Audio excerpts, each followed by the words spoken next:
PCOD ఉంటే పిల్లలు పుట్టడం కష్టమా? ఈ వీడియోలో దీని గురించి తెలుసుకుందాం.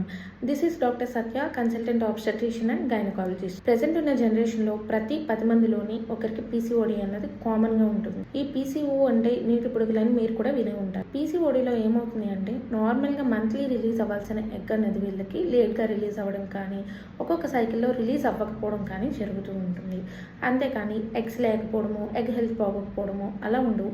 చిన్నగా ఎక్కువ నెంబర్ ఆఫ్ ఎగ్స్ అన్నది ఉంటుంది పీసీఓడి వాళ్ళకి. మ్యాక్సిమం ఆఫ్ పీసీఓడి పీపుల్ న్యాచురల్గా కూడా కన్సీవ్ అవుతూ ఉంటారండి. బట్ మెడికల్ హెల్ప్ ఎప్పుడు తీసుకోవాలి అంటే మాత్రం మీకు మ్యారేజ్ అవి మోర్ దెన్ 1 year అయినా, మీరు మీ లేట్ 20sలో ఉన్నా, మీ సైకిల్స్ బాగా ఇరెగ్యులర్ అయినా, ఇలాంటి కండిషన్ ఏదైనా ఉంది అంటే మాత్రం వెంటనే మీ గైనిక్ని కాంటాక్ట్ అవ్వండి. పీసీఓడి ఉన్నప్పుడు కొంచెం కష్టం అవ్వచ్చు, కానీ ప్రెగ్నెన్సీ జర్నీ అన్నది ఇట్ ఈస్ నాట్ ఇంపాసిబుల్.